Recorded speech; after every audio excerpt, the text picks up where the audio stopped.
the students to study. So in that way, I'm able to introduce the crowd after exam time. You know, everyone's feeling that freedom and that relief. Hope you get your grades in. Those some people missing, I think, are probably doing them.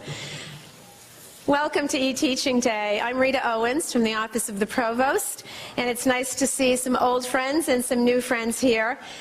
We really appreciate your support. I do want to start by expressing my thanks to Beth Clark and her team, who I think you'll agree have just done a great job once again for eTeaching Day. So please join me in thanking them.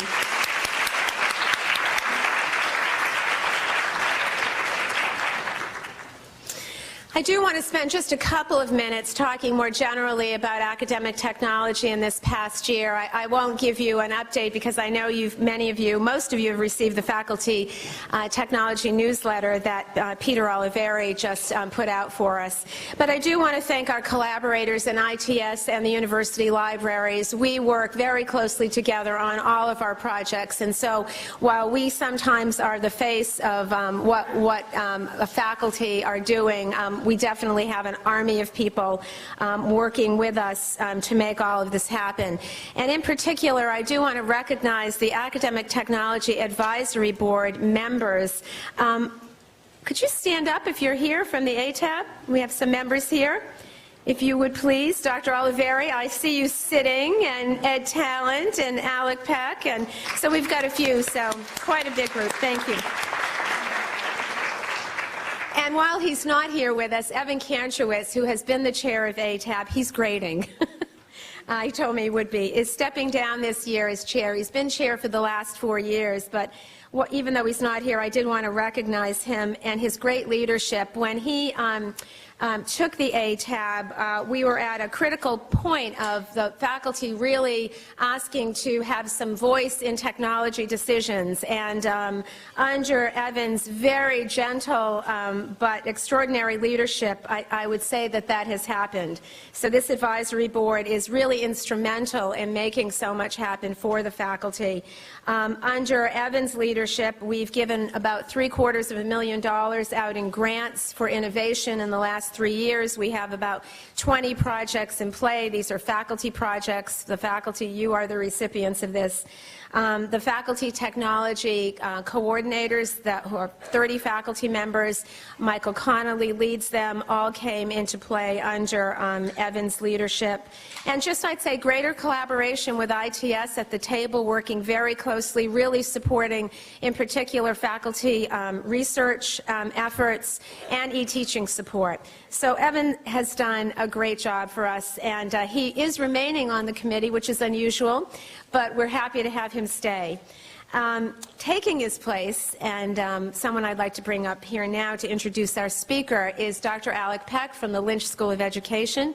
Alec has been very involved for many years in academic technology, and for many years was a sponsor of what was the Faculty Technology Day, then Faculty Technology Week, now eTeaching Day. And he will be, he is the incoming Academic Technology Advisory Board Chair. Alec, you got a tall order in front of you, but we have great expectations. Thank you. Thank you.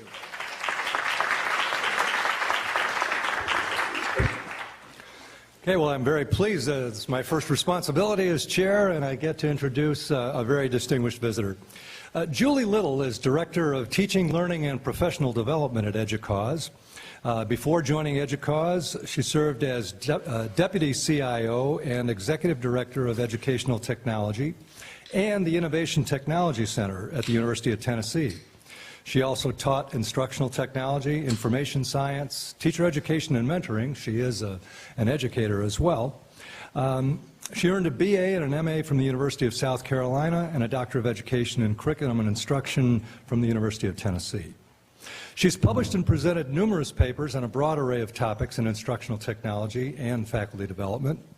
She's served on the Apple Distinguished Educator Higher Education Leadership Team and is a member of the E-Learning Advisory Board and Accreditation Committees for the Ministry of Higher Education and Scientific Research in the United Arab Emirates. So, with that introduction, we will meet Dr. Julie Little. Thank you, Alec. Good afternoon. Is my microphone on? Everyone hear me all right? Excellent. Well, I would like to thank several people for this wonderful invitation to be here today. Certainly, Beth and Greg, your hard work, thank you very much, and all of the staff at the eTeaching Services Group, and for you all for making time to be here today. I think that's, even though grading for most of you is over with, it's a beautiful day outside, you've made time to come here and continue to expand your ideas in thinking about teaching and learning with technology. So don't forget to turn your clicker on. That's the first order of business here, and we're going to test this out. So the first question is, what is your primary claim to fame? A, if you're a faculty, staff, or administrator. B, if you're a student. C, K-12 teacher or administrator. Corporate consultant. D, no relation, I just wandered in. And I will ask you to raise your hand if you do choose E. So let's see if everyone's had an opportunity. Responses are rolling in.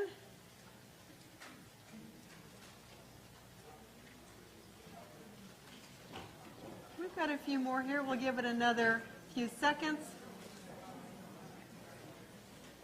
All right, we look to have stabilized at 122.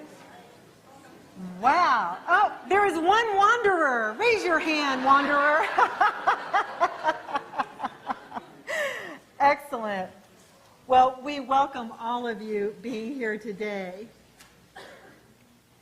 So I thought I'd share with you a little bit about the EDUCAUSE Learning Initiative. And Alec, thank you for that wonderful introduction. And to let you know, the EDUCAUSE Learning Initiative is a part of the group that I run with the Teaching, Learning, and Professional Development. ELI is a community, and we have three major areas that we focus on. First, learners, because it's really all about the learner and what it is that we're doing here. The second is learning principles and practices. As Alec and I were talking earlier, I'm a firm believer that technology in the hands of an ineffective teacher just illuminates ineffective teaching.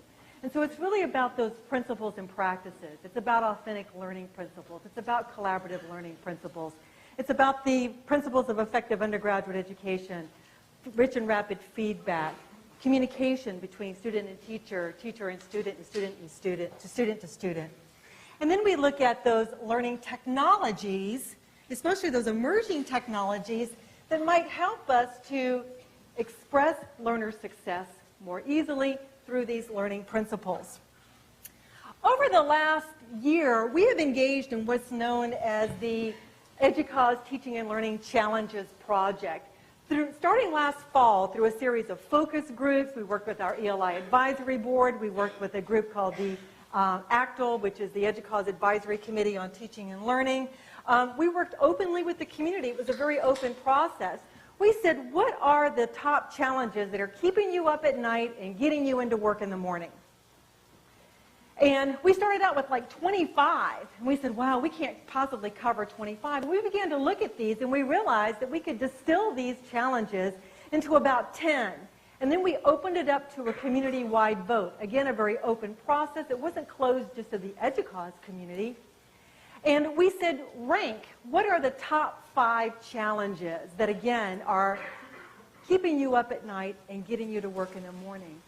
And all but challenge number 5, in all likelihood, have been on our list for many years. Why? Why are we still facing these challenges that they are still continuing to keep us up at night and get us into work in the morning? We believe that number 5 landed because of the economic downturn, that was kind of the dark horse that actually came up into the budget selection. So what I'd like to share with you today is a little bit about what we've been thinking about on these learning environments and about reaching and engaging today's learners. And so how do we create these innovative environments that foster critical thinking, collaborative learning, engaging our students? What are the tools and what are the principles that can help us get there? So I'll share with you some examples and talk with you a little bit about why these are perhaps so important. And at the same time, we're probably going to add a little bit to our vocabulary today. So here's today's first vocabulary break.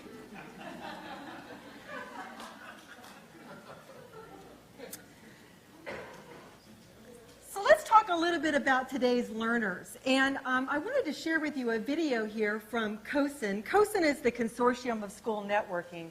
COSIN spun out of EDUCAUSE several years ago. They primarily work in the K-12 space. And they do the leadership development within the K-12 environment, as well as with standards and so forth.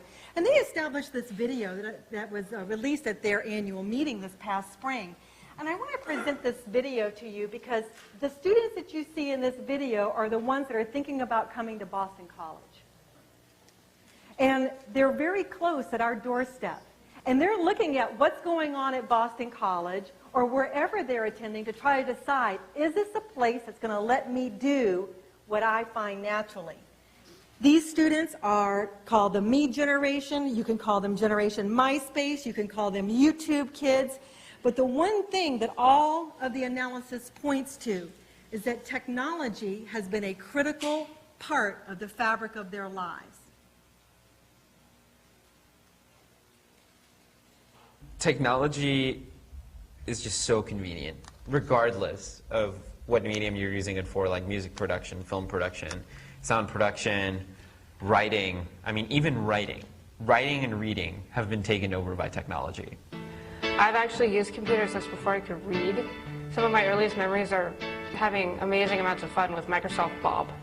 As far as a laptop goes, it's a bare necessity. I can't live without a laptop. My phone is almost like my third hand. I keep it with me everywhere. It's like, even when I don't bring a purse, my phone is the only thing I bring. I've had a Nintendo 64, a Sega Dreamcast, a Game Boy, of course, a PSP, a GameCube, and most recently an Xbox 360. Music takes part in every single day of my life. If it was glued to me, I wouldn't mind at all. I make anything that would have been ordinary, extraordinary with my MacBook.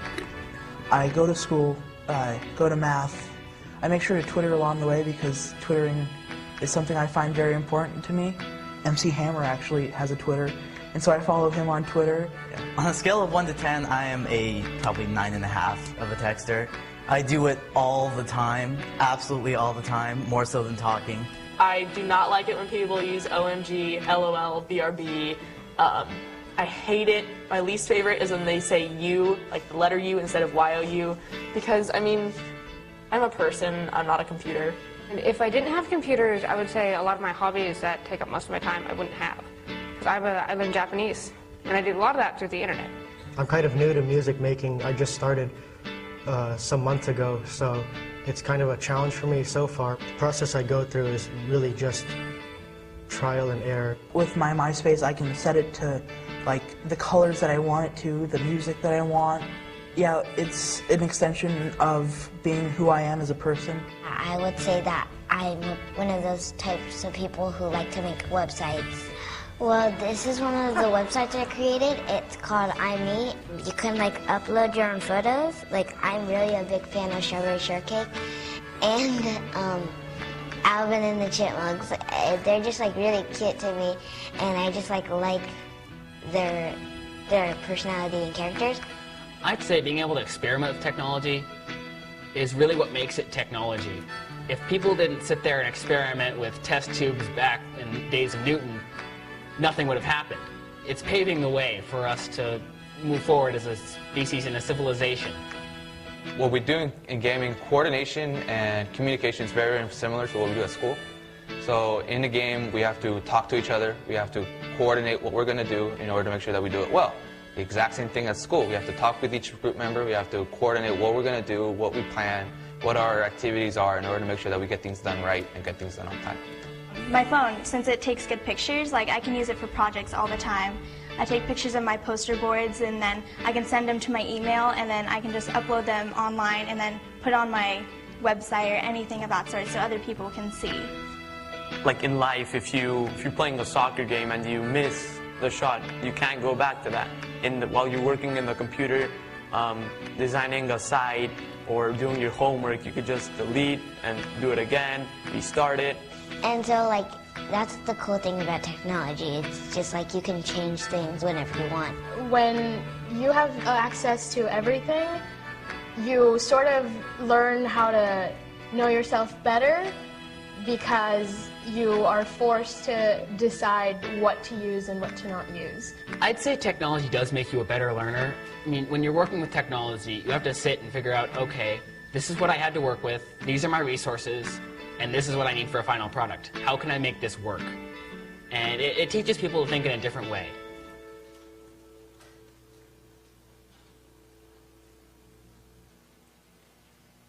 It's a pretty eye-opening video when you look at the fluidity in which these students talk. And the device for that little girl is almost as big as she is. And she's just hugging it and is smiling about it, and it's something that is of great meaning to her. I don't know if you're familiar with this research that's going on. It's the Net Day Project. The CEO of the Net Day Project tomorrow is a woman named Julie Evans, and she reports to Capitol Hill every year as a result of this particular survey. And she actually surveys school districts, K-12 school districts, parents, teachers, students. She does a lot of one-on-one interviews with students, focus groups with parents.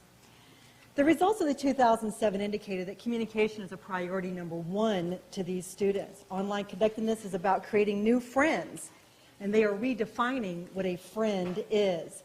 Technology use is mostly outside of school, they report. Email, IM, games, music, and MySpace. They say emailing is for communicating with their grandparents and IMing with their friends. And they value good technology skills because they believe that this will lead to a better school and better work. From the 2008 survey, let me back up a little bit. From the 2008 survey, Julie describes the big 4 technologies that are regularly used. #1 with students grades 6 through 12 is downloading music. #2 is online and computer gaming. #3, communications. Girls still lead in the usage of emailing and IMing. So I guess what was translating years ago in the 60s on the phone, the girl is still out there communicating rapidly with IM and text. And maintaining a personal website. 40% of students grades 6 through 8 and 67% of students grades 9 through 12. Let's take a look at the next question here that will give you a chance to respond. So I'll start this. The question is, what do K-12 students say is the #1 technology tool or service that will impact their learning? So why don't you put in your response, A through E, and then we'll take a look at what the students said. The #1 tool that will impact their learning.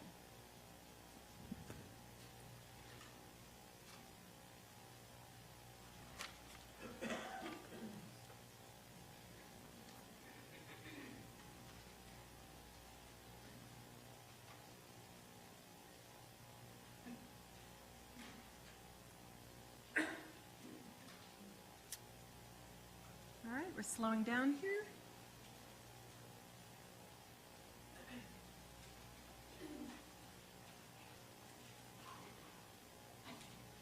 We had 122 last time. All right, let's go ahead and, there we go, a few more votes. Isn't it amazing you mentioned what the number is? Let's take a look at the display. So the majority are saying E, using a mobile device like a cell phone, an MP3 player, or a PDA. Next comes in at C, which is personal laptops for each student. So let me click to the next slide, and it's personal laptops for each student. But the only reason is they can't afford these. It's the data plan that's keeping them away from these in most cases. And I think we've all heard the horrendous bill, you know, the $1,000 a month IM text bill from their students. And so that device is still sometimes out of the reach. We're going to take a look at the mobile, the ownership here in a little bit. But what they see, this laptop is a personal gateway to learning. That's how they're responding to this. That's their gateway. And you heard that one student on the video that was talking about, if I just have access, I can do things. And so it really is about, and Julie has sliced this data across socioeconomic lines, geographically, and it still comes out the same across the board. And I think we're all, aware of the digital divide, but this is still very much a statement that is made across.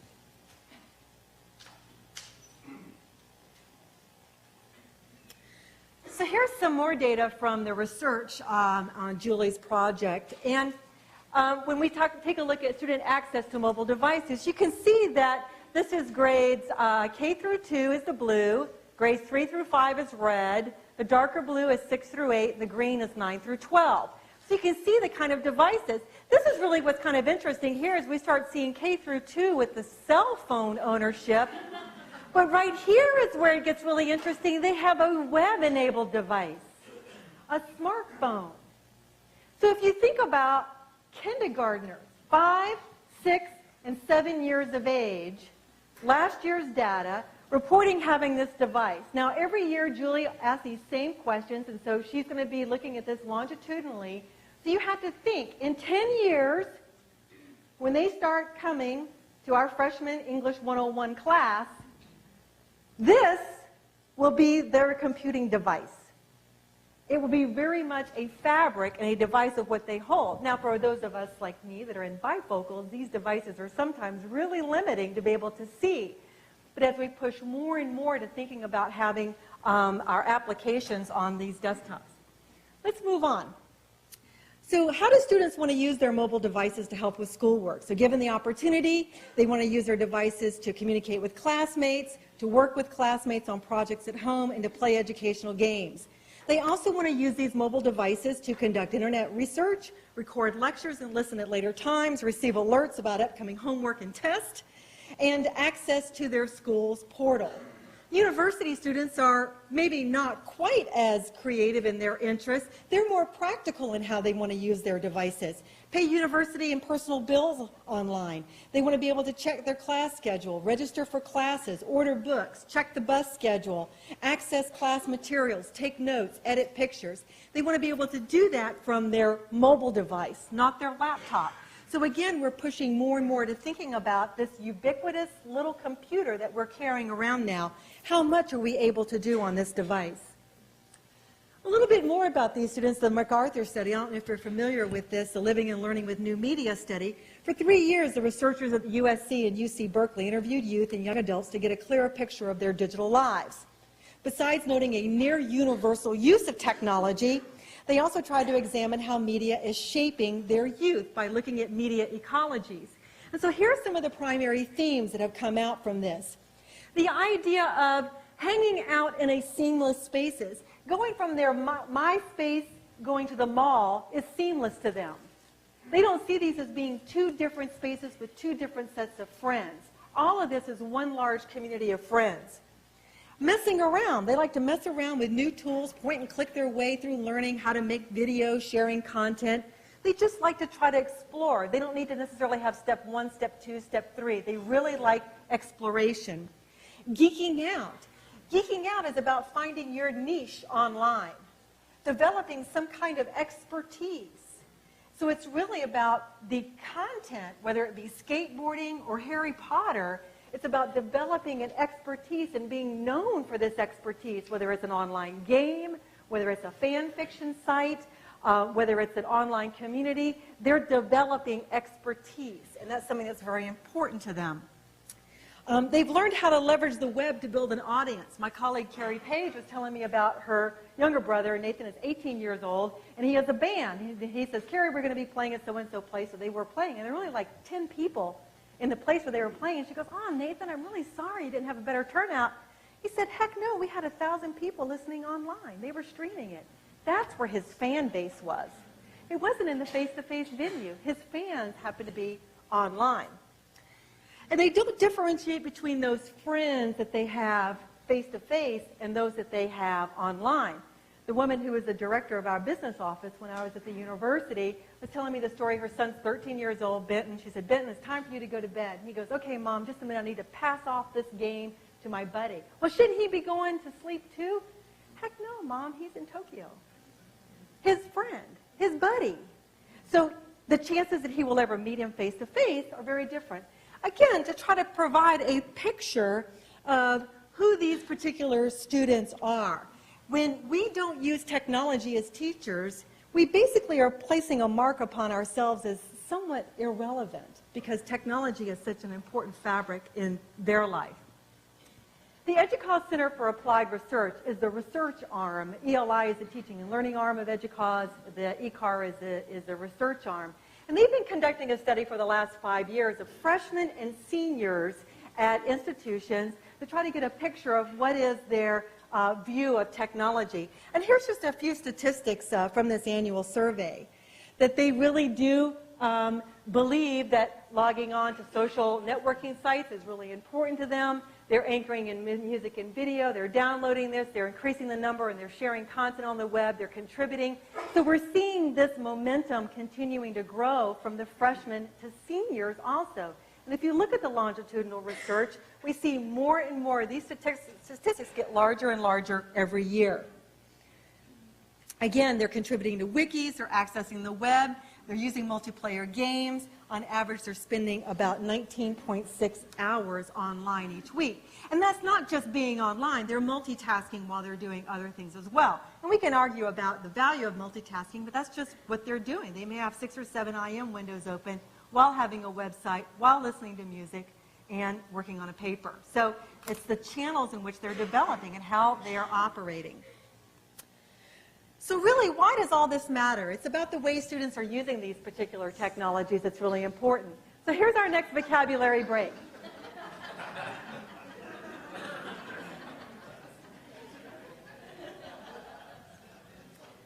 Nothing like a fresh box of crayons. It just, I don't know, that just kind of livens you up. So let's talk a little bit about this mobile, do-it-yourself, participatory social culture. We understand now kind of who our learners are, who's coming to our campus, kind of who's on our campus, what their expectations are. We also have this going on in society as well as we start thinking about creating these innovative learning environments. Global mobility, it's a theme worldwide. You can see that the mobile phone as a percentage of population projected in 2014. In 2006, 30% of the worldwide mobile phone of ownership. By 2014, it's expected to be 53% of the worldwide population will own a mobile phone. In many countries, they will own a phone before they own a bank account. It is their connection to information. As Alec mentioned, I just returned from the Emirates. They carry an average of 3 cell phones in the UAE. They just want to be connected to the information. And more sites are being opened up every day to allow for this access of information. And so being able to carry it. Networking is very, very expensive. To have internet connectivity in your home is very expensive in the Emirates, but cellular technology is cheap. And so people are opting to have all these different kinds of devices to be able to access information because it is so much cheaper. So we're certainly on the go. The use of mobile technology in higher ed is increasing too, to the rapid adoption of cell phones, particularly Blackberries, iPhones, dual-mode phones on our college campuses. Device-savvy students are using PDAs not only to make calls, but to perform a variety of tasks, such as viewing class material, checking bus schedules, finding locations. Mobile technology is also increasing the productivity of faculty members, because you don't necessarily have to be in your office necessarily in order to have phone calls with students, or to be able to update your web pages, or to be able to send out an alert or information to your students. You're more mobile now as a result of having access to the technology. The media shifts are also more social. Not only are we on the go, but we are being quite social. Social media trends among U.S. broadband users indicate that among the 200 million unique visitors to Facebook each month, 24 million are using mobile applications. Just a quick raise of hand. How many of you are on Facebook? How many of you use it from a mobile device? How many of you, if you had a mobile device that could access the web, would use it? So we added a few more additional. So it's really a matter of the kind of device and the portability to be able to update our pages. So one of these particular tools is Twitter, and I'm sure you've been hearing a lot about this. So let's just see who is a member of the Twitterati. I have no idea what Twitter is. If you don't, we have an ELI 7 Things You Should Know About Twitter. It's 2 pages, very simple to understand, no jargon. I know what it is, but I don't use it. I have an account, but I've posted less than 20 times. I post once or twice a week. I post daily and often and likely right now.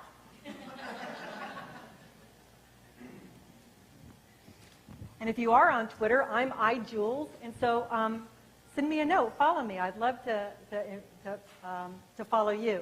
In fact, I was twittering this morning from the cab saying, I have to put Twitter down now and put my seatbelt on, because I told the guy to get me here in a hurry, and he was serious.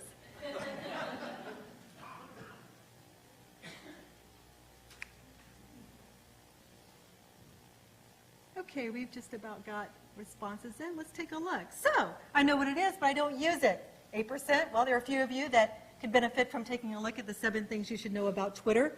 For those of you that don't know, and for the 10 that are here that don't know, it's a microblogging tool on 140 characters to be able to provide updates.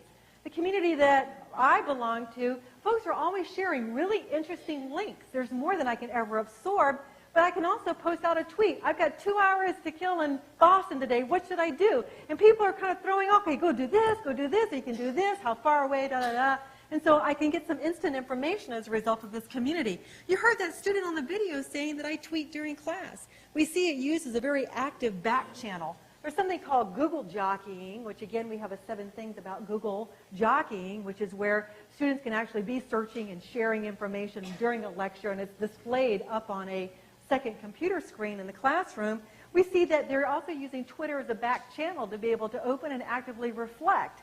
And many of our writing intensive classes are saying that students are actually becoming better at their writing because you have to really think carefully. You only have 140 characters. It will not let you go over. And so they're a little bit more succinct about what they're doing. So it's an interesting microblogging application. Let's hide this. So just a little history lesson about Web 1.0 to 2.0. So I'm going to ask you a question. How many of you know how to write HTML? Real code. Raise your hand. Excellent. How many of you today create web pages? Whether it's through your course management system, through a WYSIWYG editor. Okay? Web 1.0 was really for a very few number of people that could create web pages. It was kind of this elite group that was able to create web pages. I remember trying to teach faculty HTML, open alligator jaw, closed alligator jaw, the Tupperware analogy, head, title, body. And if anything falls outside of that, it will not show on the web page. And no, your background should not be black with bright yellow text. There's really good reason why that shouldn't happen. So there's, trying to teach that. So we were spending all of our time trying to teach how to even use HTML when we kind of let the content go along by the side. Well, Web 2.0 is now a variety of tools that often will operate from your laptop or from your mobile phone that allows you to create content without having to know this mysterious HTML or even have to have access to a server. How many of you remember FTP? Are you putting or are you getting? That was always a hard metaphor. What am I doing with this file? Where does it go? What do you mean public_HTML directory? All of those things were preventing us from being able to move content online.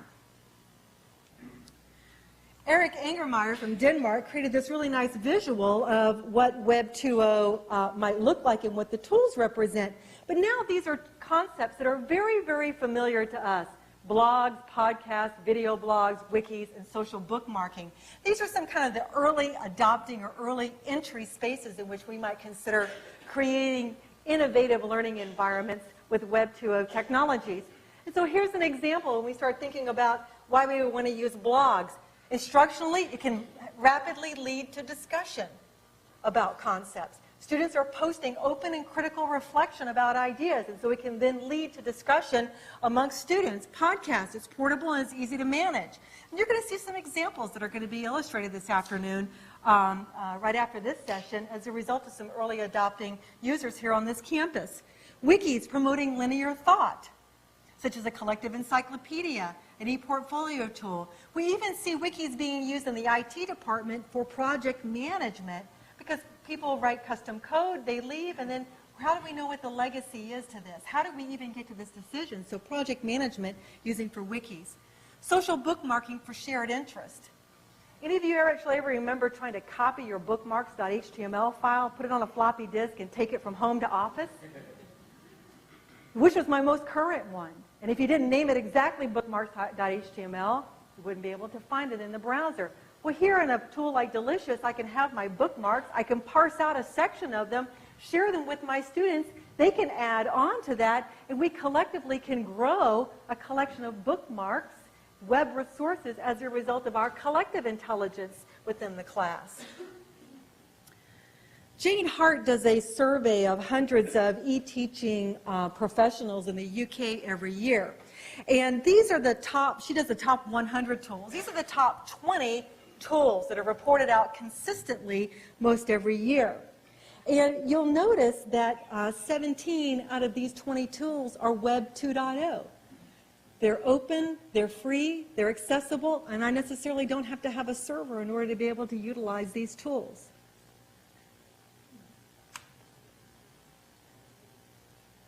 So why don't we do a little audience response here. How many of you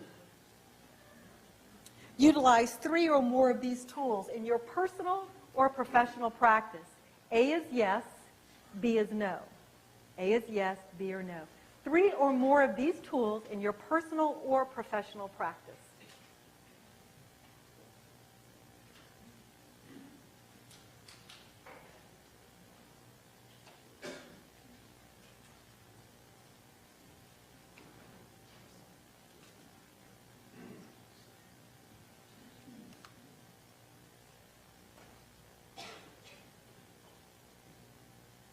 Okay, let's take a look here. Excellent. And we often see that tools that are part of our personal space will then move into our professional space as well, sharing email, for example. Email didn't become an official university form of communication before we got really, really good at it, emailing with our kids and with our grandparents. We were doing that first, and then it became an official form of communication. And it wasn't then that scary for us because it was already part of our adopted practice. Or taking digital photographs, or uploading into Flickr, or being able to use something like Delicious just to be able to organize my research. Not necessarily that I'm looking to try to share it out with my students, but for the sheer portability of it.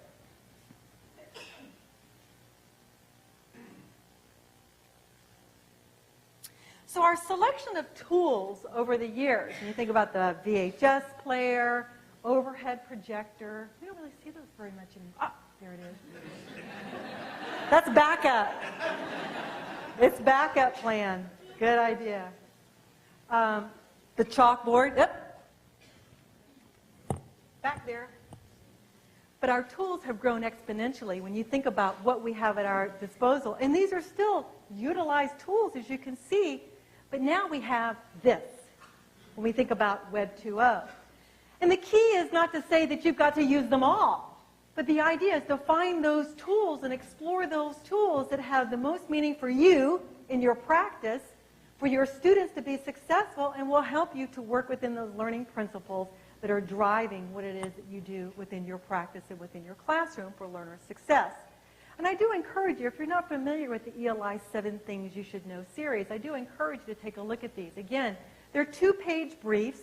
They're free and open on a PDF on the ELI website, www.educause.edu/ELI. Click resources, and all there. We've been doing them since 2005. Podcasts, wikis, Second Life, social bookmarking, Google jockeying. The one that's coming out most recently is personal learning environments.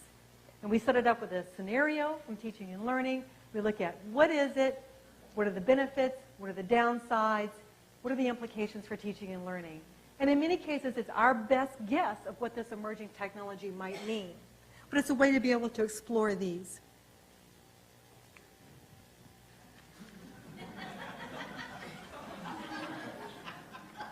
I would ask for audience response on that, but I think we'd have all A's.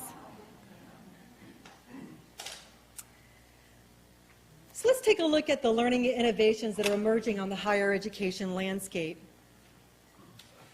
The skill differentiators that are going to move us from to life and work 2.0, today's learners will have 10 to 14 jobs by the age of 38. The top 10 in-demand jobs in 2010 did not exist in 2004. 1 out of 4 workers has been employed by their company for less than 1 year, and 1 out of 2 workers has been employed by their company for less than 5 years.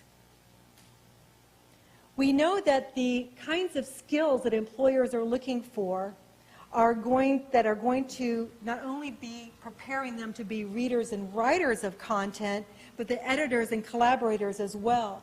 A national survey that's done every year that indicates that more emphasis from business leaders, they want higher ed to emphasize on these more. And this is the percentage of respondents that say, I need more emphasis in students when they come looking for a job. In the knowledge and human cultures and physical and natural world, those concepts in science and technology, 82% say they need more students that can speak in these areas. Intellectual and practical skills, be it teamwork and collaboration, critical thinking, analytic reasoning, effective and written oral communication, ability to think innovatively and creatively. These are the percentages where they're looking to higher ed to improve what these students or these potential employees can do. Understanding global issues and applying knowledge to real-world situations. So Life and Work 2.0 is going to be global and social. It's going to be negotiated. It's going to be collaborative. It's going to be immersive. All of these are pointers to this, and I encourage you to look at Rick Van Eck's work out of University of South Dakota. But most importantly, what it's going to be is require them how to ask a good question rather than knowing the answer. And again, we point back to that student that says, it's about the access. I can do all kinds of things if I have access to the information. That idea of spending a lot of time about memorization in the past, perhaps about teaching the right questions is what we want to be looking at. So how do we take what we know about these NetGen students? I mean, these are their kind of learning principles. They want to do it rather than listen. They want to keep communications back channel on. They like learning any place, any time. They want to be mobile. They enjoy choosing their tasks. They like multiple ways of entering into a problem. They want instant feedback. That really hasn't changed. I think we all want feedback. They enjoy figuring it out, that whole messing around and geeking it out. And they really do like working together. Those are their learning principles that they're bringing to our classroom. So how can we take those learning principles and create this next generation of courses that kind of drives in more collaboration, creating messy problems, being more authentic learning, experiential, and learning by doing, providing community feedback rather than just necessarily feedback from the faculty member. It's about creating content. It's about being learner-centered anytime and any place.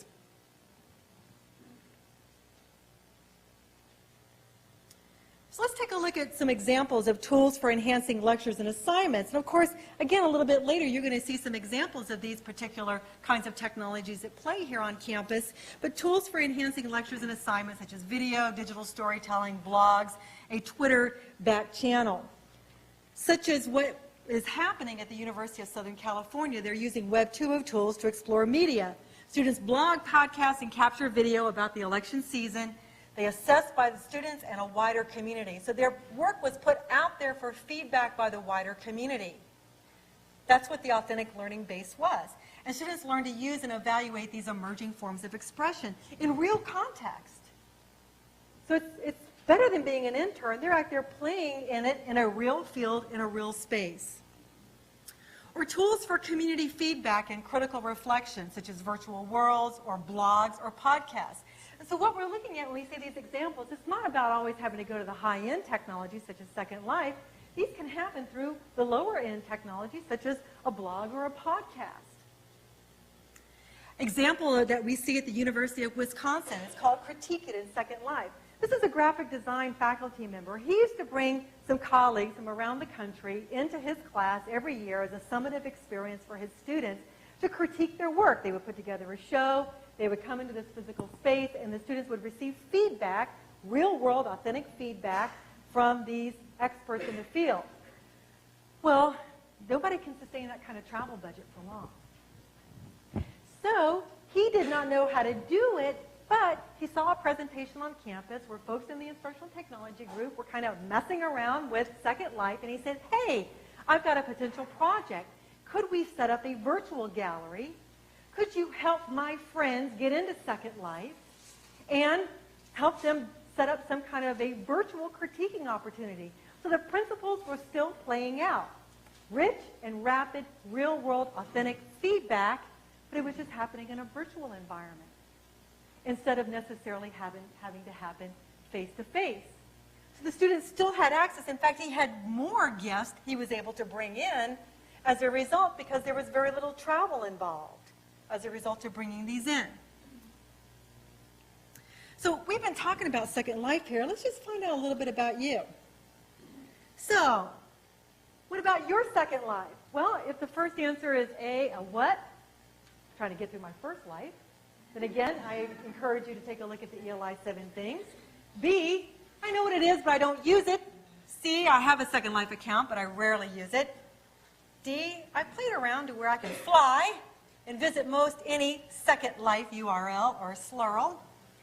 And I use it for teaching and learning and maybe research. And again, if you're in Second Life, look for me. I'm Sapphire LaRasia. Don't ask me how I got that name.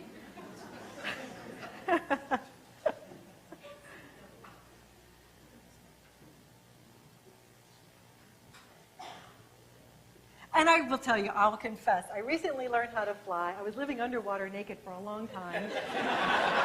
My forehead is still very, very high, but my waistline has gotten under control. So, you know, I'm not out there an advanced user, but the EDUCAUSE Learning Initiative is thinking about how can we use Second Life as a professional development venue? What kind of support's going to be needed? I went to an online event the other day. It was in Second Life, and I got up, and my hair was in the chair. And there was somebody there that was like an usher that was helping me, going, "You left your hair." I'm like, "Oh, thank you." You know, so, you know, that kind of support that's there, like when you go to a face-to-face event to help somebody get to this, to where they need to go to, you have an usher to help you. I had an usher to help me with my hair. All right, so let's just take a look at where we are with Second Life. So, there's several that still aren't really sure what Second Life is. Again, I encourage you to explore the value of what a virtual world might do and how might that play out. You're going to see an example here in a little bit about simulations that's used in the School of Nursing. We see lots of simulations that are happening in the medical field in these virtual spaces to be able to give students at least some initial response to critical situations that sometimes can't always be played out in a face-to-face environment.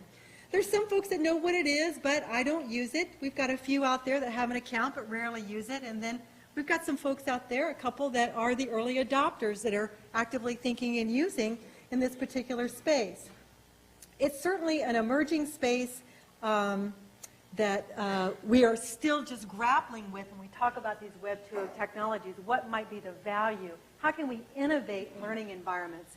I will share with you that here's some examples of where we're seeing, or what I would claim to be effective best practices. These are the content areas and where we're seeing it. One particular example that comes to mind, the University of North Carolina, Chapel Hill, an information science faculty partnered with a faculty in pharmacology. And they built a no-bot. A no-bot is just this robot, literally, but it is an avatar in Second Life, a character, and the character's name is Jason. Jason is nothing more than a face for a database, and that database comes from the CDC in Atlanta. And so these pharmacology students are, you know, Jason will be exhibiting all of these behaviors, these symptoms. And so the students are actually able to kind of put their knowledge to work in looking at diagnoses with Jason. And I know that they're looking at the University of North Carolina, Chapel Hill for collaborators. You know, how it's not just something that we want to create for within our school. How can we open this up and let others use it? You know, once you build that tunnel to the CDC, CDC doesn't want everyone building tunnels to their database. How can we have these shared learning environments that, while it may say the University of North Carolina in the slurl, but it could be Boston College or Harvard or whomever that is accessing that classroom for their space. We often have classes that might not be on our physical campus. We may rent spaces somewhere else. If you would like to think more about, just lurk on what's happening in Second Life to begin to build some familiarity with it, I encourage you to go to this Wiki Spaces, and I'll share this presentation afterwards. It'll be available for everybody, so you don't have to copy all this down, and you can actually click on these links. To go to these Wiki Spaces where people are sharing ideas. There's also the Second Life Educators Listserv. It's called SLED, but a word of warning. Join the digest version.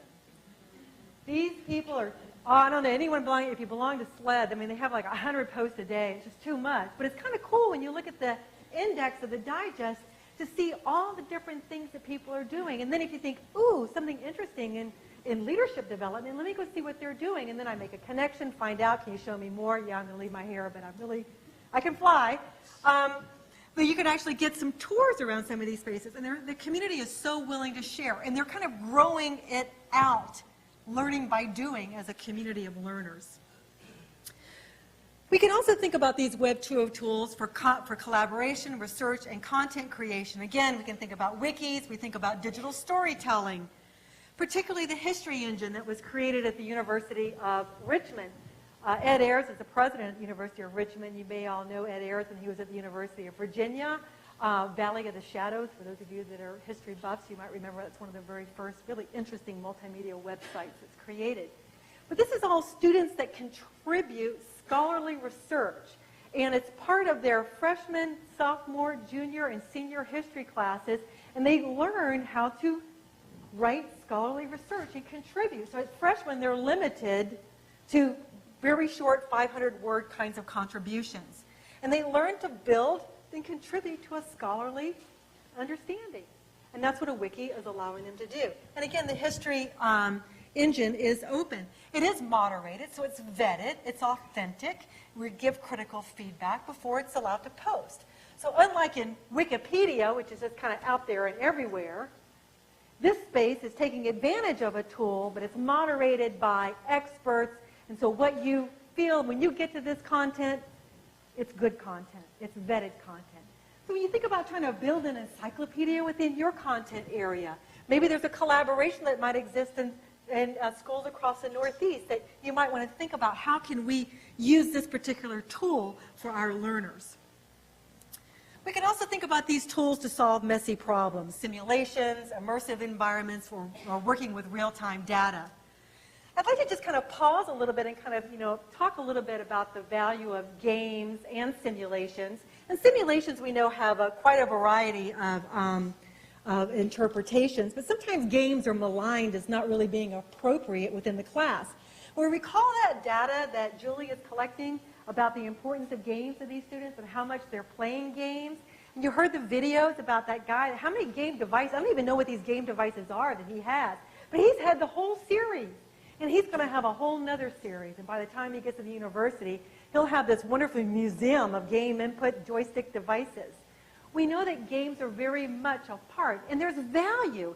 In fact, at the University of Wisconsin-Madison, there's a woman named Constance Steinkuhler. She's an assistant professor in the College of Education. And her research is on World of Warcraft. And through her analysis of fan fiction, she's been able to overlay the national science standards on top of this fan fiction. And fan fiction is where kids who are geeking out, remember they're developing expertise, they have gotten to these very high levels, a high priestess. Anybody in here a WoW player? I'm not, so I'm probably, but you have all these really, really high levels in which you can achieve. And so as you get further and further in the game, the students can, the kids go to these fan fiction sites and provide clues, write analyses, here's the strategy I use, and they're actually writing out their strategic directions that they're doing.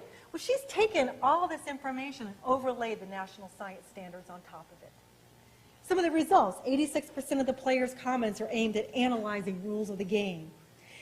50% use systems-based reasoning in analyzing the game as a complex dynamic system. 10% constructed specific models to explain behavior, often using models to make predictions. 25% of the commentators built on someone else's previous argument.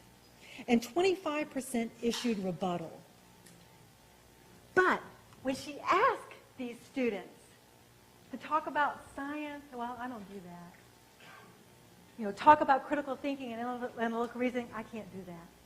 But they're demonstrating it. So it's how do we help to make the leap between what's happening in this space to what's happening within our classrooms? How do we help them to make that leap? And I think that's where the innovation in these new learning environments reside. We can talk about these simulations being integrative anytime, any place. They're certainly very mobile, as more and more of these devices can be played on a game.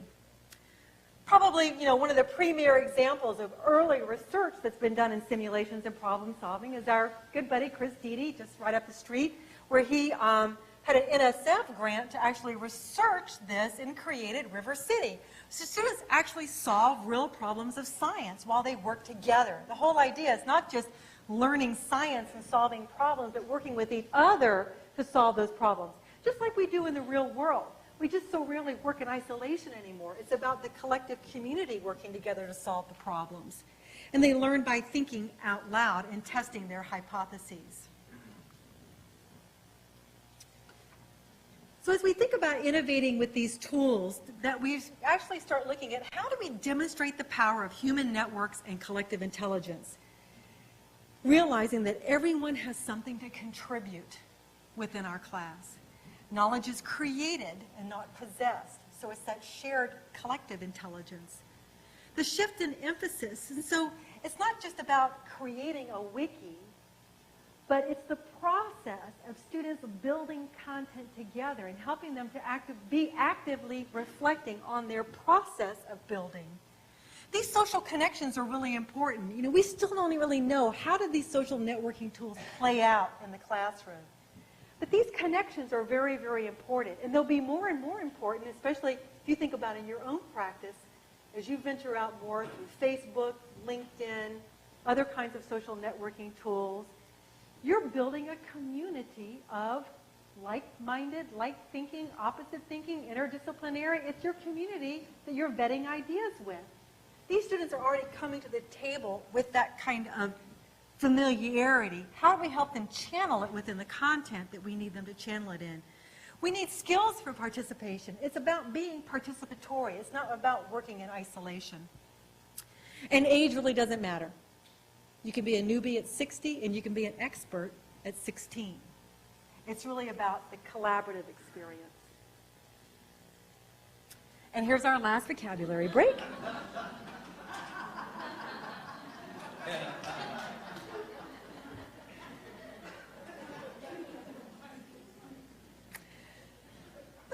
So in some closing thoughts to think about how do we respond as an institution. We need to be transformational and we need to be disruptive. So Keats and Schmidt prepared this article a couple of years ago where they were actually identifying what does Education 1.0 look like, and then what is Education 2.0, and then we're going to actually venture out and look at 3.0. We're all very familiar with the 1.0. It's in all likelihood the way we learned, the experience we had. Perhaps when we were starting out our teaching practice, that's the space in which we operated in very comfortably. We often see that it still remains a very kind of didactic experience. As we think about Education 2.0, so it's that guide will always be a central part. Faculty will always be a central part of the process. But the traditional approaches are transferred to more open kinds of technology. So as we've looked at some of these examples today of the open kinds of Web 2.0 tools, it's about increasing collaborations between universities as we looked at examples of how can we riff off of another institution's progress so that we can build something better on top of that rather than all of us trying to reinvent the wheel every time. How do we take something that someone's done that's really well? You're going to see some examples here in a little bit. How can you riff off of that, learn from the bridges that they've crossed, not cross them again, but cross new bridges? And then moving from the passive to the active experience. Now here is Education 3.0, where the primary role of the professor is an orchestrator. Again, we're not out of the picture. As with some fear in the 90s, oh, we're moving online, there's not going to be any need for me. Well, who's going to help? Who's going to organize? Who's going to develop the objectives? Who's going to determine the parameters? Who determines if students have been successful? Us. We'll always be a part of that picture. But now we're kind of an orchestrator of these kinds of learning experiences for the students, but they're co-creators with us. And they're creating content and building and riffing off of our ideas. Again, more open and flexible. Loose institutional affiliation. Oh, this scares a lot of administrators when we start talking about this. But, you know, how do we do more exchange? And now I'll bring up like a techie example. Middleware. How do we allow for that easy exchange, authentication from one space to another that allows me to collaborate. How many of you have tried to get a guest into your course site and you had to jump through some hoops in order to get them access into your course site? We see if we can have these tunnels that allow for that kind of collaboration without having to jump through the hoops. It's difficult because it's about ownership and access and privacy. I mean, there are real policy issues that go along with this, but the bottom line is we will see more of these kind of loose affiliations. And the students will have a strong sense of ownership in the process. We know that they really want to be engaged and a part of it. We have to help them to engage around our content and what's important for us. So when we think about transformation, I'll note that it requires people for it to be for market change. But I'll note that it's really especially administrators and faculty with purpose and passion. And as we were describing, earlier, the faculty advisory group that resides here, the teams that are part of the collaborative effort, the libraries, the instructional technology groups, it's all a partnership that brings this vision together. It's about processes. It's about skills and environments. The EDUCAUSE Learning Initiative Advisory Board is in the process, and a very interesting process, of actually trying to define what is a learning environment. Well, we thought we could do it in about 1,500 words, and we now have this huge Google Docs area. And so what we are planning to do is to develop an institutional readiness plan to start thinking about new learning environments. I'm not talking about new learning spaces, physical spaces. I'm talking about all the learning environments that make Boston College, or Harvard, or the University of Tennessee. Are we ready to start thinking about what these new learning environments are, and what are the people, the processes, the support, the curricula, what's needed, and how can we create a blueprint, a model that can get that dialogue going so that you can look at your mission statement, you can look at your institutional culture, you can determine where do we begin in formalizing, creating these new and innovative learning environments. Because students have choice now. They're going to go where they find that those learning environments that meet their needs will reside. So not only is it about transformation, but it's about disruption. It is a positive force. We want to see a shift in the locus of learning to problem-based, group and team, community-based, learning by doing, authentic, real world, visual, social. I point to two tools here. These are free and open tools on the ELI website. One is a discovery tool for the net generation, and the other one is a discovery tool for learning space. These are actually off-the-shelf workshop guides that are broken into modules that you can actually begin to have a conversation. The answers are not in these. They're a guide for conversation on your campus. So we kind of hope that they're a little bit disruptive as well, because we know that that's one of the of a locus for change. So as we think about these new learning environments, I guess a couple of just a closing remark here. They do align with learning principles. They have to. But think about being active, collaborative, and accountable in that process. And they are guided by learner characteristics. However, it's facilitated by faculty expertise. And they are supported by the technology, but it's not driven by it. And I think that's key. That's key. That we don't come in and we say, I want to use a wiki. Why? Well, I just want, wikis, I heard about it. I think I need to use a wiki. Well, what instructional problem will a wiki solve?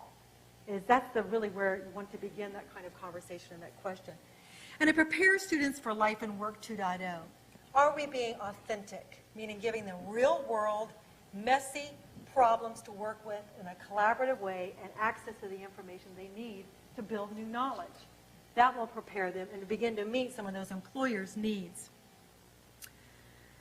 As we are working through these challenges in the ELI community, we have actually set up a NING network, and I encourage you to join the NING community. We have about 500 members in the NING, and we're wrestling with these 5 challenges. The one that's really, I guess, weighing the most heavy are numbers 1 and 3, creating these new learning environments that reach and engage today's learners. And so we're really wrestling with some examples. You can go to the website, the ELI/challenges website.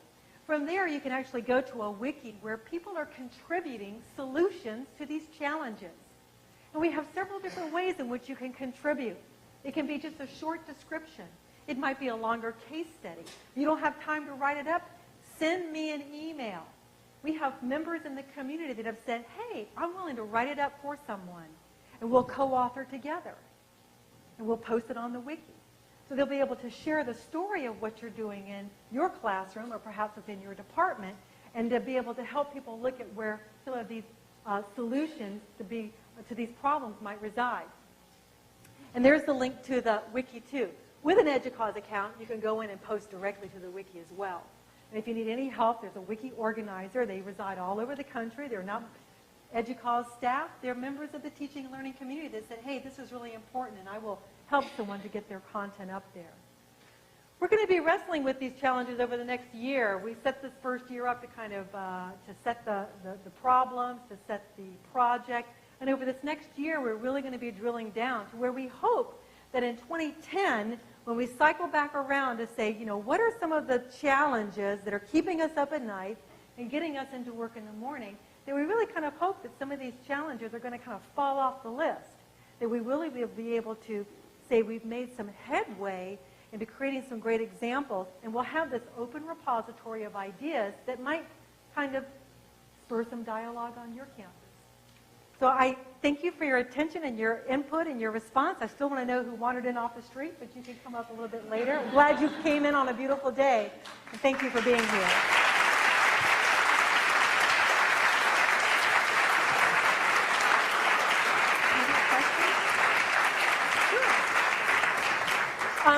I guess we have a little bit of time before the next session for questions or comments or testimony. Yes.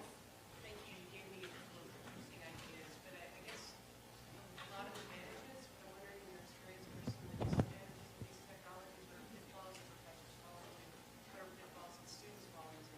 How can just general ones in your experience? Okay. And yeah, well, with every spoonful of sugar helps the medicine go down, right? Pitfalls for faculty. I think I mentioned one of those. It's trying to do them all or embrace too many at once, and then you get overwhelmed. It's just like, you know, when you initially started out with lecturing and then you got really good and then you decided to add something else to it and add something else and add something else. You think about building a repertoire, and that's really having a conversation with your faculty support specialist on campus. You know, where are my students' slips, trips, and falls during the semester? What might be a technology solution that can help me with that? And you begin to build your repertoire of these particular tools. I think trying to take them all in or using one without really thinking about what problem am I trying to solve, which is kind of a principle of instructional design to begin with.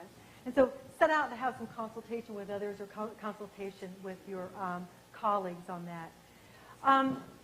For students, you know, the assumption is, and I guess I should make this pretty clear, they have an incredible technology fluidity, which means that these tools are not strange to them. But they become very strange when you ask them to do it for an assignment. Or they become very strange because, while they're part of a culture that's about a mobile culture, I don't want to use my minutes for this. Or when you want to use rich media kinds of assignments in a class, they may not have access to that technology at home or in their dormitory. And so making sure that there's that support on campus. And to understand that, again, I was so pleased to see it's about this collaborative effort on campus. It's not the responsibility of the faculty, in my opinion, and I hope it's not the opinion here where I'm actually shooting your philosophy in the foot, but I don't think faculty should have to teach software tools like that. That kind of support should be available through training and support services on campus. So the faculty members are really thinking about what students need to be able to produce, and then students have places where they can go to learn this if they happen to not learn it or do it. So I think that surrounding with those services, as we mentioned, the disruption and transformation begins with the people and the support and the services that help to do that. So it's that conversation of how do we create all of that. So I think that's a big slip, trip, and fall for faculty trying to embrace too many, too much at one time and not thinking about instructional purpose. And for students, not really having the institutional support that they need in order to be able to accomplish. And for us to assume that because they're really fluid in making YouTubes, that they may not be fluid in making effective YouTubes that work with the content and actually send a message out, other than, hey, how you doing, what's up? You know, it's really about storyboarding. And so you have to take them through that kind of process. But we also want to take advantage of their fluidity. That we don't really have to kind of teach some of that stuff anymore because they already kind of do it. Does that help? Can I talk about other comments or questions? Yes. All right, I'm going to bring it from my Good. I feel like sometimes even I'm so overwhelmed with multitasking. I did multitasking, I sort of concentrate. Multitasking is a student. And I'm wondering about the impact on actually their ability to learn when they've got so many different things coming at them content-wise. You know. And I believe in technology, and I use it in what I do every day, but it's just the fact I kind of go, are we really, you know, in a classroom, I've thought about having somebody actually be on Twitter and tweeting about the classroom and having that going on in the dialogue in the back. Just one person each time in the class assigned to it. But then I wonder how much is that going to be a distraction if the other students can sit there and read the Twitter? Well, I'm having a conversation possibly with the students in the class or running. It's just a thought that I've had. Right. I'm kind of figuring, I feel like it might be too much, and then, you know, when do you go overboard? And what do you think about the multitasking? Well, and there is cognitive research that talks about there are just so many channels that we can have open at one time. But what we're seeing as a result of the Nintendo generation is that they're having so many stimuli that are opening up that they're actually exercising some of these channels a little bit more than perhaps what I could do. You know, my mom used to say, turn that radio off. You can't be studying with that. And actually, it kind of helped to fill some kind of a void that was going on. And once I had that channel filled, then I could actually attend. You know, I was the kind of kid that needed to tap their pencil on the desk during a test, but try doing that during the SAT or GRE. Can't do it. And so I needed to kind of fill this channel. So you kind of think about, you know, as learners are using more of these multi-channel devices, are they perhaps developing out more? But there is too much. I mean, there's a point where you really need to be able to concentrate.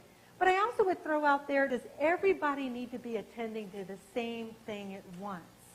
So we've often talked about multiple ways of learning. You know, we can look at Howard Gardner, we can look at, you know, all the research that says we all take it in from various paths.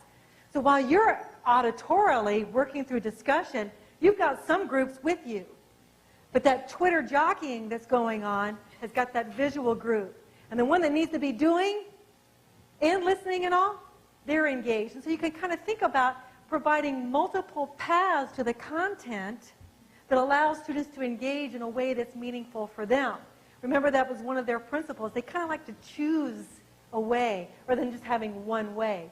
And I'll also add, by having that Twitter archive that's out there, you know, Benjamin Bloom told us many years ago when he talked about mastery learning, we don't always get it right the first time. Sometimes we need to come back and visit it over and over again. And so that can also kind of stimulate between the notes I've taken, what I recall that you said, go and look at that Twitter channel, might help me to at least understand what questions I need to ask you because I'm still not getting it. So it just serves as an additional resource.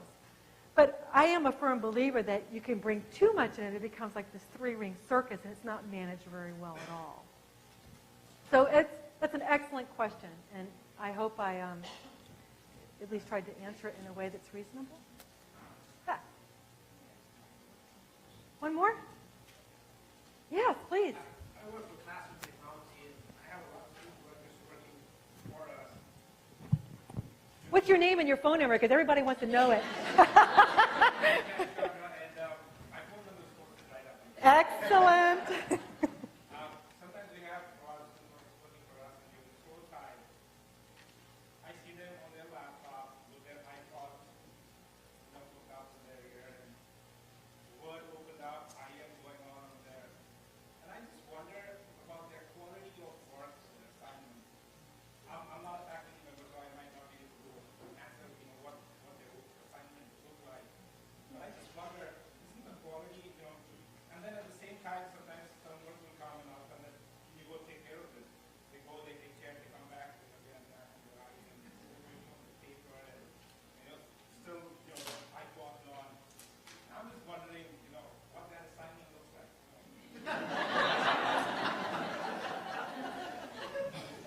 Well, I guess, I don't know. I mean, so it could look great if the student is understanding the content. But if they're not, then one of those other channels is really filling their cognitive path more than what they're really working on. So they're listening to the music as a diversion. They're IMing as a diversion. And I think that's part of where, you know, we have to teach students about finding the ways for you to learn where you can be most successful. not everyone's going to be able to handle all these channels or to do this. You really need to concentrate more. There are going to be times when, we'll say in a classroom, we need to turn off the back channel. This is something that you really need to attend to, and to find those ways for them to try to input that information that will help them to remember it. I guess I'm not a firm believer that we have to always turn off the back channel in the class, because if they're not getting it the way you're sharing it, then help them find another way to get it. And so you want to tailor what they're doing with those back channels. I'm not so sure, what the answer to your question is. I think we really have to help students to be very, very thoughtful about how can they be most successful with their learning. And if they can't listen to music and have their IM and they're still doing poor, and that's kind of part of that counseling experience. Why aren't you doing so well on this? And so faculty can ask these questions, how many IM windows and how much music do you listen to when you were writing this paper? That goes back to a question, English question. How do you keep them focused in the class? You have your laptop on you. I'm sure most of the kids are taking notes and all themselves. Other ones, they have, you have your MySpace, my hand going on. Audience response. We'll do the old-fashioned way. How many of you daydreamed when you were in school? Raise your hand. Be honest. Oh, yeah. It's really, the responsibility falls on the faculty member's shoulders. If it's not getting to the student and they're daydreaming, then they're going to be off task. That's that idea of, shut your laptop and pay attention to what I'm saying. If it's still, that might not be the best method for them. So they're going to be off task regardless. I could be looking right at you, and I was really good at it. I looked like I was right there with you, but I was so far away. So I don't know that we can ever really stop that. I think it really is a matter of the engagement and what's happening. So is there that Twitter stream that's going on?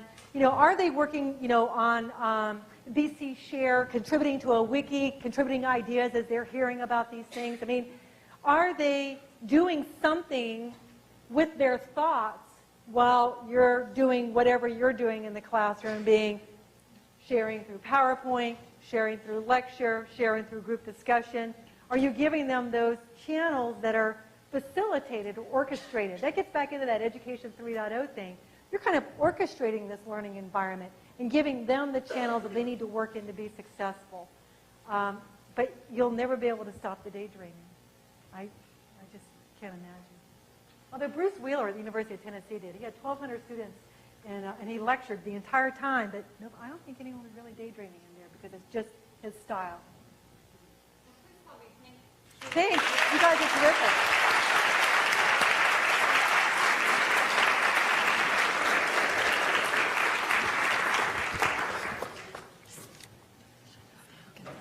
Thank you so much, Julie, for your time and for your insights. And now we're going to turn to the Teaching with New Media Awards ceremony. For those of you who need to leave, we are doing the technology giveaways after that, and you do need to be here. But I do want to introduce Jeannie Poe, the Associate Director of Instructional Design and eTeaching Services, and she is going to carry us through the Teaching with New Media Award ceremony.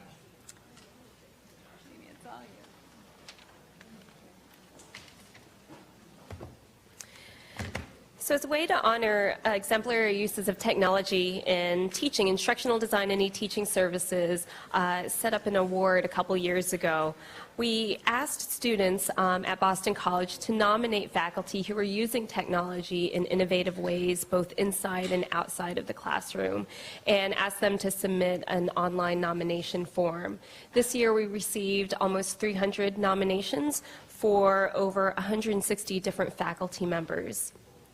So from those nominations, we had a committee made up of eTeaching staff members, faculty, and Boston College students come up with a list of 10 finalists. And so we've created a video to highlight some of the accomplishments that our finalists have done inside the classroom.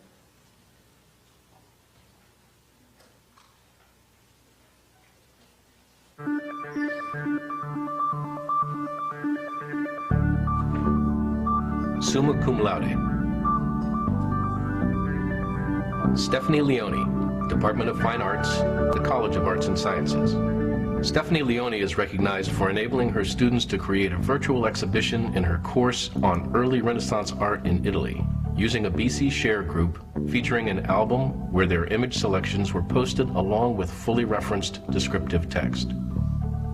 There are three principal ways that I use technology. The first is the most fundamental that is used by many professors at BC, and that is using Blackboard Vista. The reason that this is especially important for art history is that it allows us to have images of every work of art that we study in class in a single place for the students to study. So in that way, I'm able to introduce many more works of art than I could if I were only relying on the textbook. The second way that I've used technology in my classes is through a collaborative project that I created for my early Renaissance art class.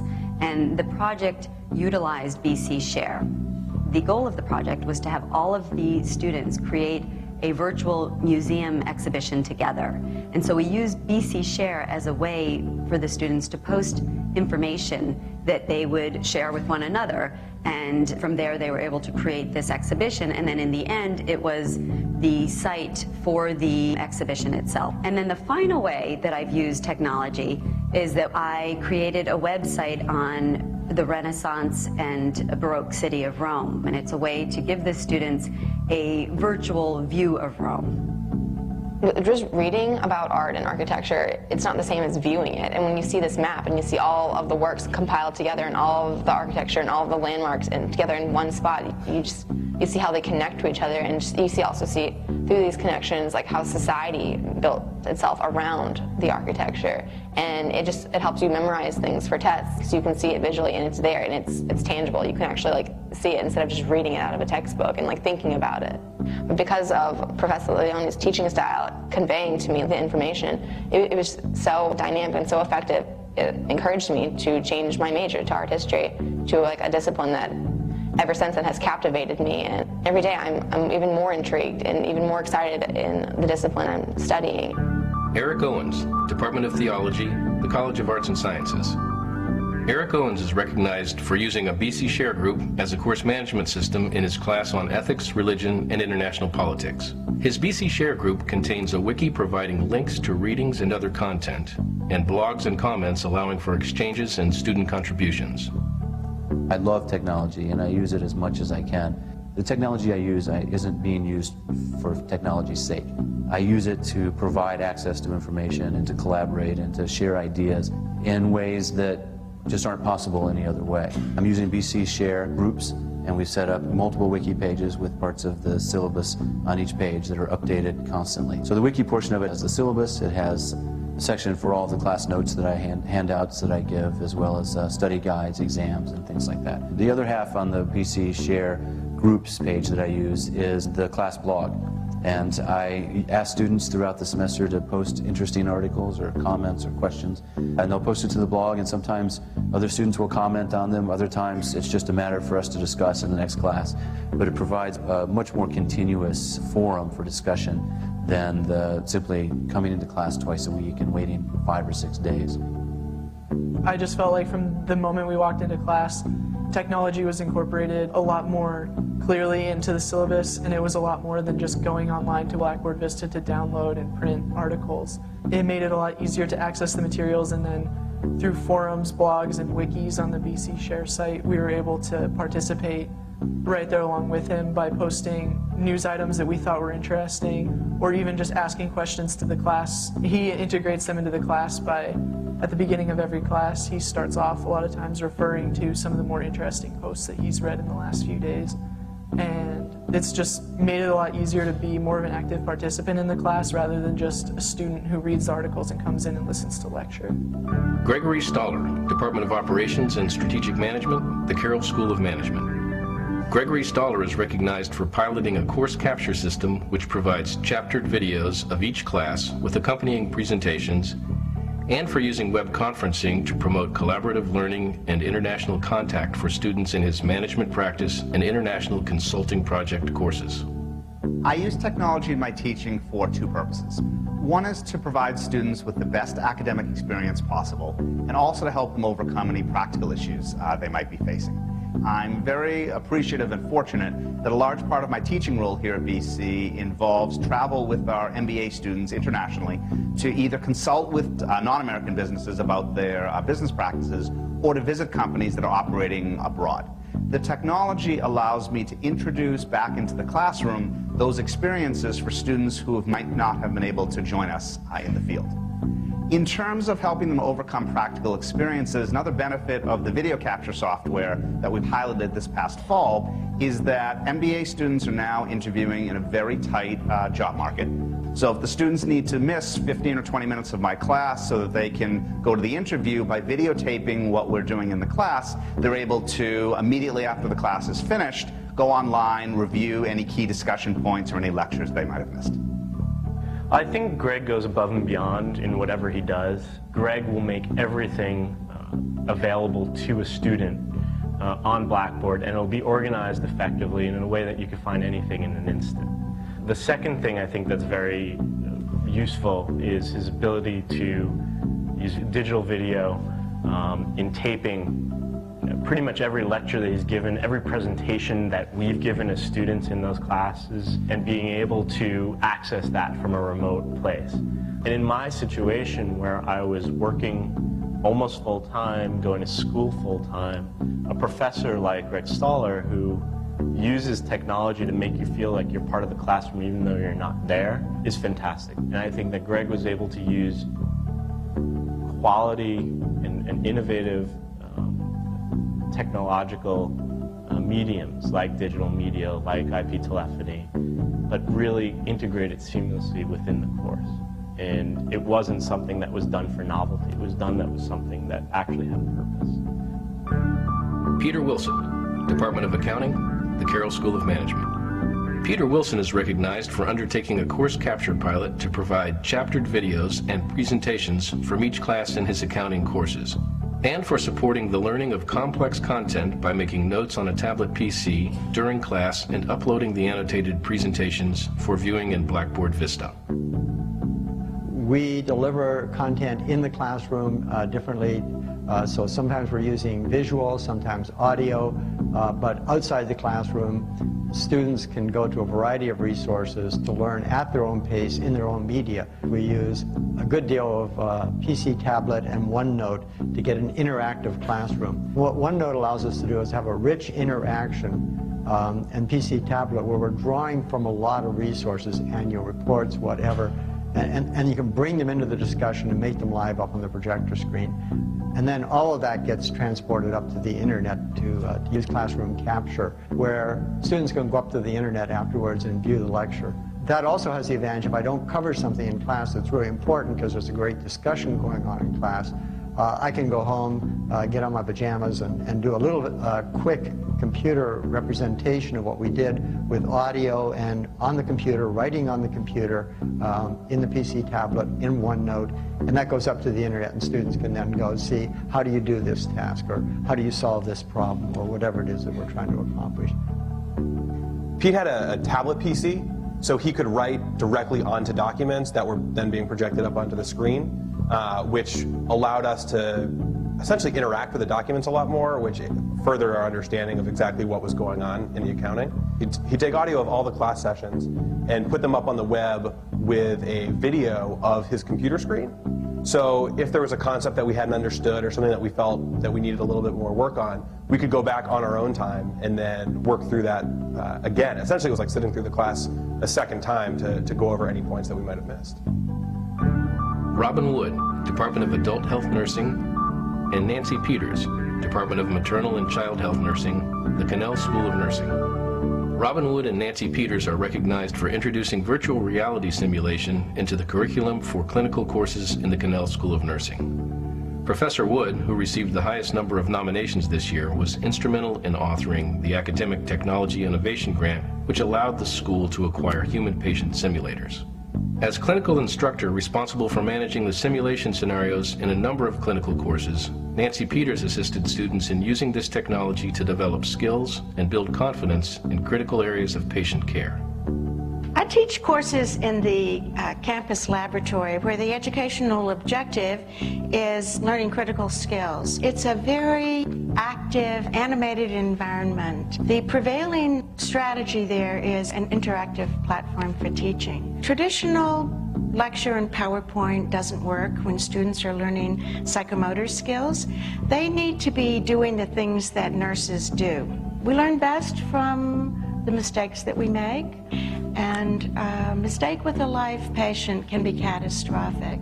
So we've created a safe, organized, controlled, realistic learning environment. The technology of the SimMan is really great because it allows you to go into a setting that's like going to be a setting of the hospital, and you pretend that the SimMan is going to be your patient, and it really gives you the feel of going in and not kind of being in this new environment, and it's really great to you feel like you're in an actual hospital setting, and the SimMan will have an actual pulse, an actual breath, and so in the beginning this lab is teaching you how to do the basic vital signs of a patient. You really get to go in and practice these things, feeling a little bit uncomfortable, so that way that you can feel that much more comfortable when you go into the actual setting. We've used a lot of technology to make these mannequins really be human-like. They will talk and interact live with students with a wireless microphone. They can have body fluids that I might simulate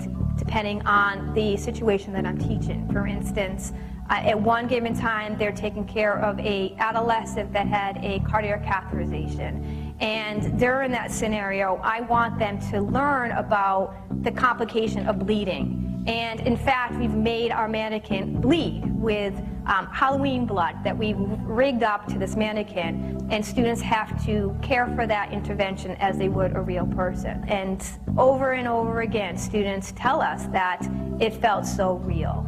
So the impact of the technology of making these patients, if you would, be real to augment their learning has been amazing. Magna cum laude. Andrea Javel, Department of Romance Languages and Literatures, the College of Arts and Sciences. Andrea Javel was recognized in 2006 for the innovative use of Wimba voice tools within Blackboard Vista. She is recognized this year for expanding opportunities for students in her elementary and intermediate French courses to engage the language directly through the use of interactive web resources for both writing and speaking. Nancy Fairchild, Department of Adult Health Nursing, the Cannell School of Nursing. Nancy Fairchild is recognized for working with an extensive team of colleagues to transform a traditional pharmacology and advanced nursing practice course into an online course in Blackboard Vista, with content delivered through narrated PowerPoint presentations, recordings of occasional class sessions, and a discussion board for student exchanges. Eric Strauss, Department of Biology, the College of Arts and Sciences. Eric Strauss was recognized in 2005 for engaging multimedia content, both in the classroom and online through WebCT. He is recognized this year for more recent innovations in his courses on organisms and populations, animal behavior and ecology, including the introduction of clickers to foster participation in large classes, and providing podcasts after class to complete and reinforce what was covered. Christopher Wood, Department of Romance Languages and Literatures, the College of Arts and Sciences. Christopher Wood was recognized in 2005 for WebCT sites with rich Spanish language resources, encouraging his students to immerse in the language and its contexts. He is recognized this year for a project using video conferencing, allowing students in his Spanish course, Naturalmente, to interact with a tutor in Guatemala. The project was funded by an academic technology innovation grant. Special recognition. Peter Auger, part-time faculty, Department of Biology, the College of Arts and Sciences. Peter Auger is commended for giving students in his field ecology course hands-on experience with state-of-the-art technologies, such as GPS tracking devices, temperature data loggers, and Google Earth, to collect and plot information. The Cannell School of Nursing. The Cannell School of Nursing is recognized for exemplary use of university-wide technologies, as well as innovations particular to the nursing field, such as high-fidelity patient simulation. The continuing education program was the first at Boston College to offer courses mostly online, providing training and certification for nurses working in the field. The faculty includes early adopters of Clicker, Wiki, and course management systems. Using the full range of available tools, they deliver rich content and allow students to track grades, assess their knowledge, and interact with each other and their instructors. Some have undertaken the development of custom sites, often collaborating with colleagues in local hospitals and other healthcare organizations.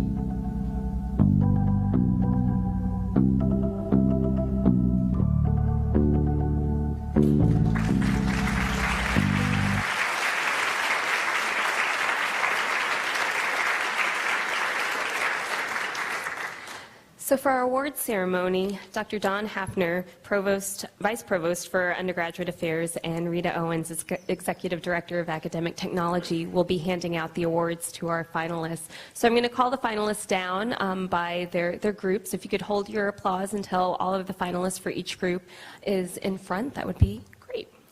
So Stephanie Leone can't join us today, but Eric Owens from the College of Arts and Sciences is here. Nancy Peters from CSUN, Gregory Stoller from CSUM, Peter Wilson, and Robin Wood.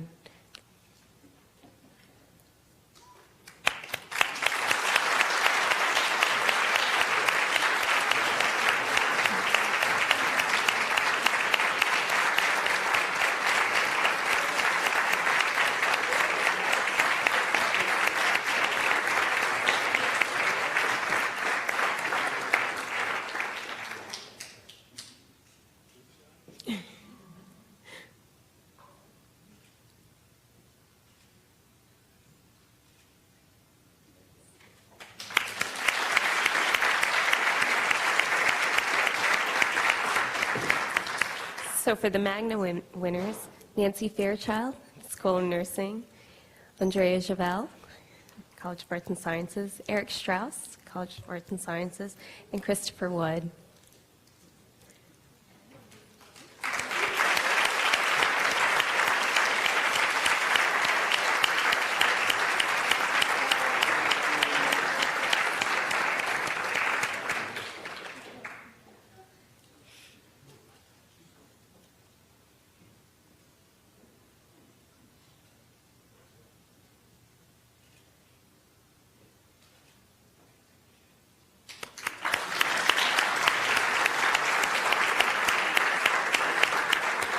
And our special recognitions go to Peter Auger and the Cannell School of Nursing. And I think Dean Geronimo is here to accept the award.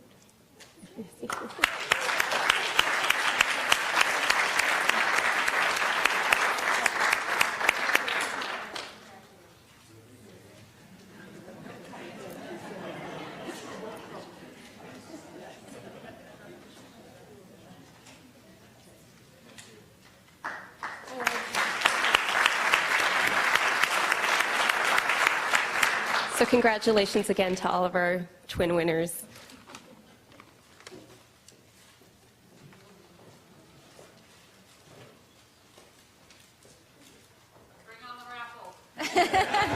Thank you, Jeannie. Thank you all. And now it is time for the giveaways. So yeah, a little excitement before the afternoon sessions.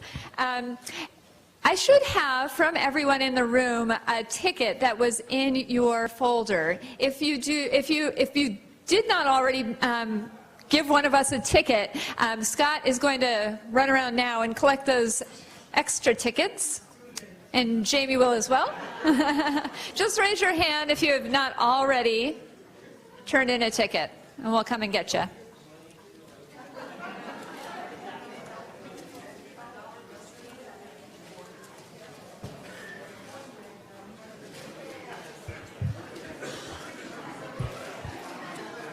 Great.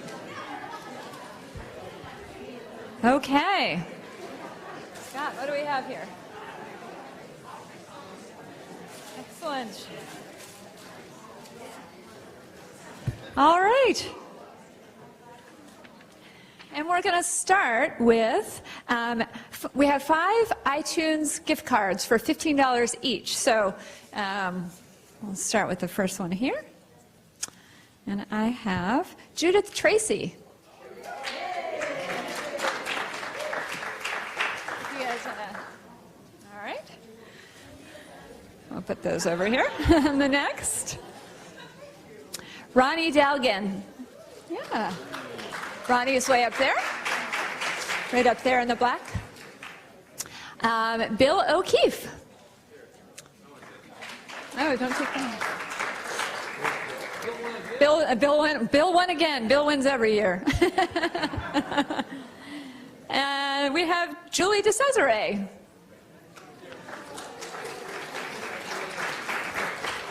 And one more.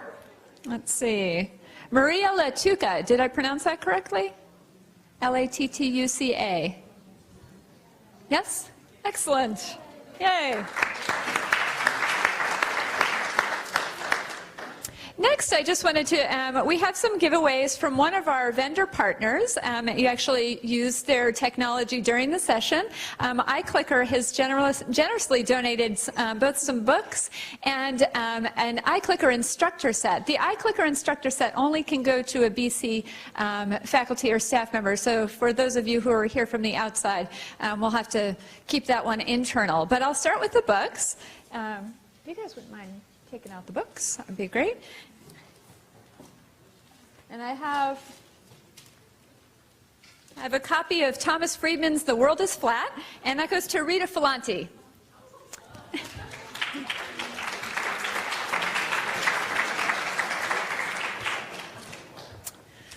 And next to Dia Philippides, you get a copy of The Terror Dream by Susan Faludi. And next we have a copy of Barbara Ehrenreich's Nickeled and Dimed, and that goes to Mary Ellen Fulton.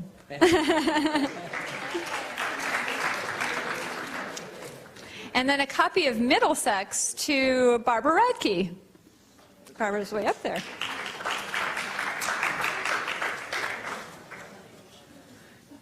A copy of Common Sense Economics goes to Kathy Williams. And oh, Kathy left, so...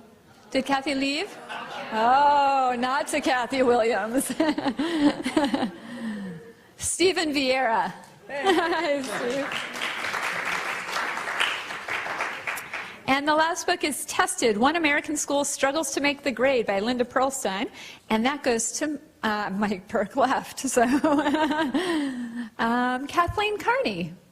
Kathleen, there you are. Again, so just thank you again to the iClicker folks. Roberto from iClicker is right over here, and thanks for that those donations.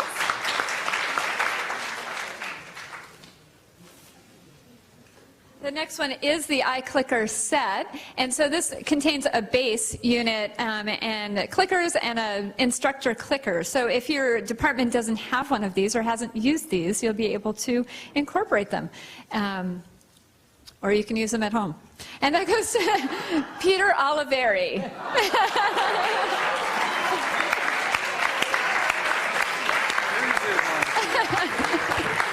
Peter will use it at home.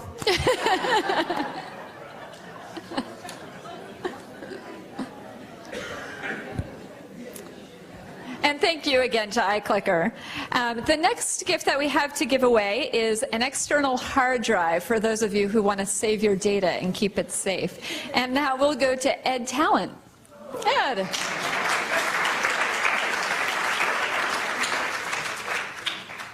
And then I have 2 8-gigabyte nanochromatic iPods to give away. Yay.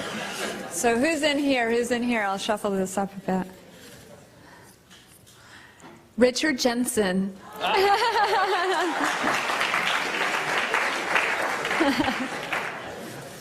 And let's see, the next one goes to Ken Liss.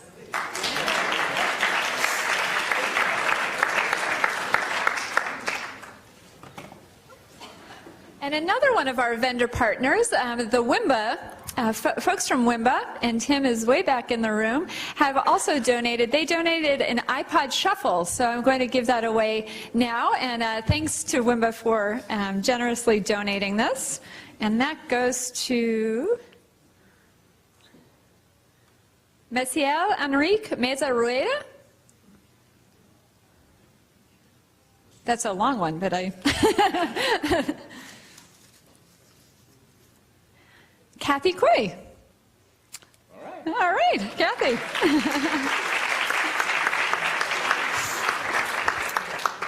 We're almost done here, but we have a few more good ones. We have one set of Logitech portable iPod speakers. So it's a set of speakers you can carry around and plug in your iPod. Let's see.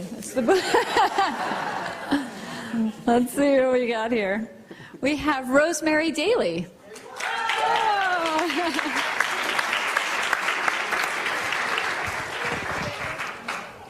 Just two more. Okay, we have one digital camera to give away. I'm going to dig in deep for this one. Connie Sellers. Oh, what's going on over here?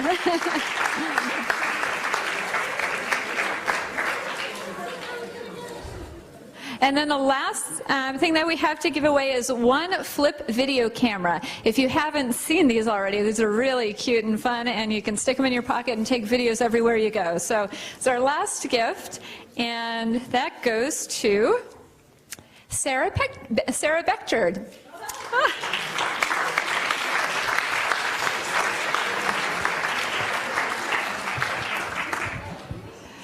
So I'd like to thank everyone again for coming, and thank the staff for all their work putting this together, and just